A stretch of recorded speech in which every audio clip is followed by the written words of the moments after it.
going to look inside a commercial bank and learn how banks serve us. We'll find out how Nancy Wallace is helping herself and helping the bank to fulfill its purposes.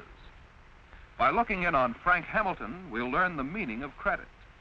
And by following along with Richard Morton, we'll see how bank credit serves the world of business. Behind the scenes, in the bookkeeping department, we'll be concerned with the bank's records of various depositors' accounts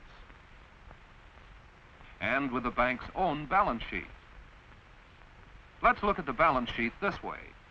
When the bank started, its assets were only the cash contributed by the stockholders who organized the bank.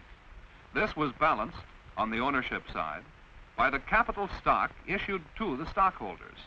Some of the cash assets were converted into a bank building and furnishings and special equipment. The bank was then ready to receive deposits. Here, Nancy Wallace is depositing $5 in her savings account. She probably thinks of this only as a means of helping herself, building up a reserve fund to meet future needs and emergencies by putting her money in a safe place where each deposit is insured up to a maximum of $10,000. Even so, she's helping her bank to serve her community. For she and hundreds of other depositors help to build up the amount of cash which the bank has available to conduct its business. Deposits appear on the other side of the balance as a liability because the bank must stand ready to return an equal amount of money on demand.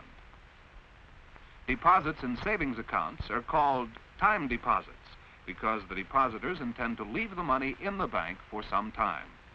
But most of the deposits are demand deposits, upon which the depositor can write checks when he makes payments to others.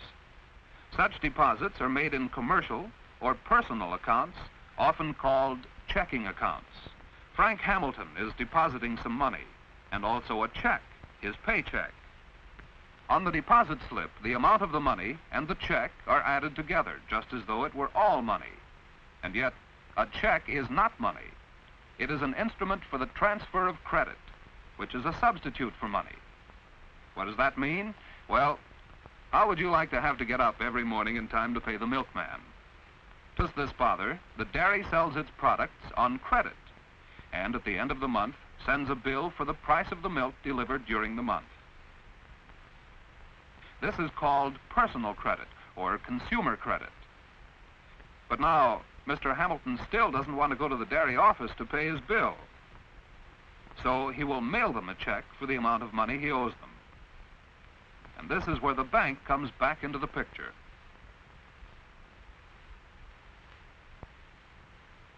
On his job, Mr. Hamilton himself is paid not in money, but by check.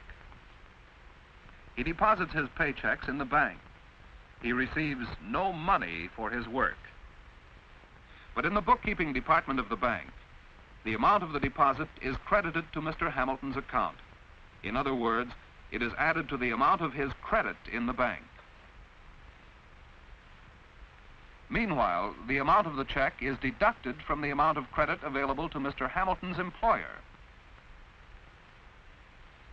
Thus, the check has served as an instrument for the transfer of credit from the Central Manufacturing Company to Mr. Hamilton.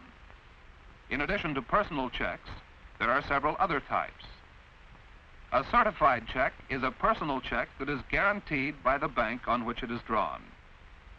A cashier's check is one drawn by a bank on its own funds in the bank. A bank draft is a check drawn by a bank on funds it has on deposit in another bank. By means of these various credit instruments, a bank deals much more in credit than it does in money. Now, a bank not only assists in the transfer of credit, but it also creates credit.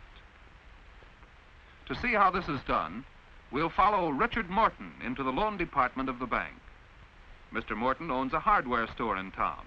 He has his bank account here, and he is well known to the officials of the bank as an honest, conscientious, capable businessman. He explains his business. He has recently purchased about $2,000 worth of goods for his store from the Central Manufacturing Company. To encourage prompt payment, the manufacturer offers him a discount if he pays the bill within 10 days. Mr. Morton would like to take advantage of this saving But right now, he does not have enough spare cash or bank credit. He wants to borrow that much from the bank for 30 days. Since Mr. Morton is known to the bank as a reliable man, and since he has brought along records to show that the financial condition of his business is sound, the banker can feel reasonably certain that Mr. Morton will be able to repay the loan when it comes due. So the banker is glad to make the loan. Mr. Morton writes out a promissory note. This is a promise to pay the money back to the bank at a certain time, in this case, in 30 days.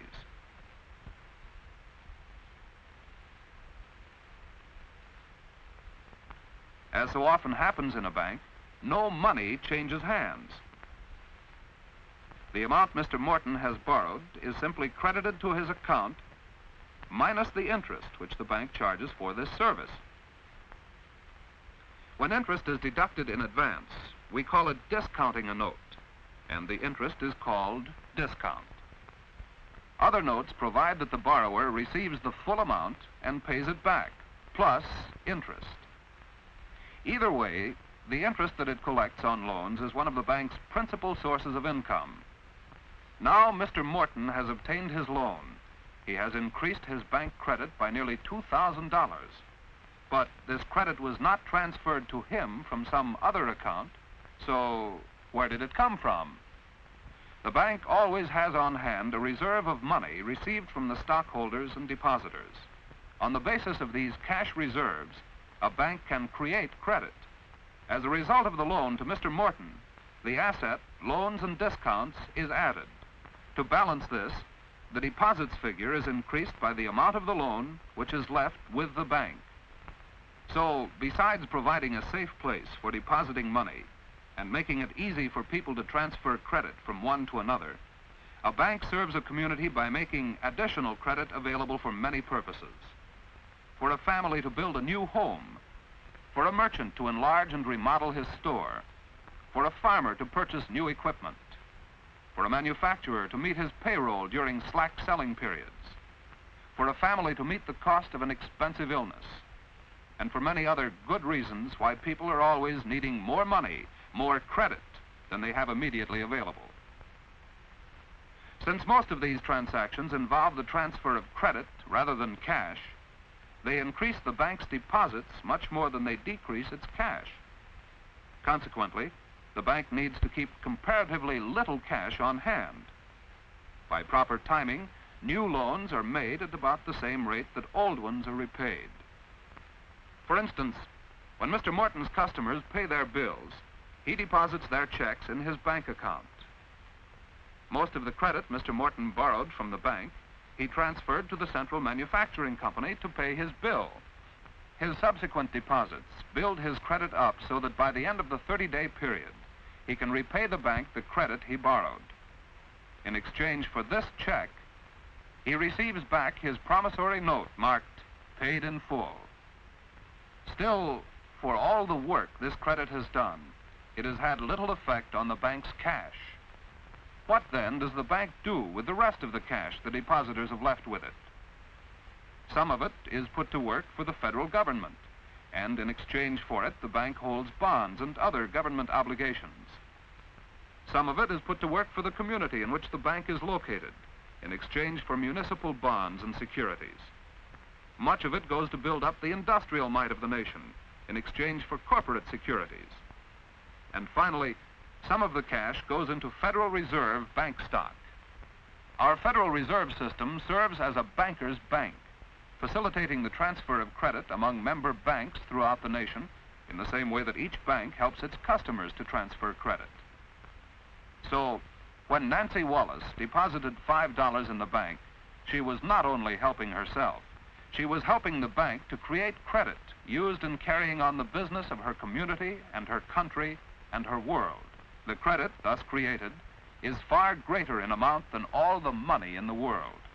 And this credit is the cornerstone of our world structure of commerce and industry, working for us in the mass production of goods, in the transportation of goods throughout the world, in the building of our cities and towns and homes, in the giant works of our federal government, in the conveniences of daily living, and in the protection of our health and our lives.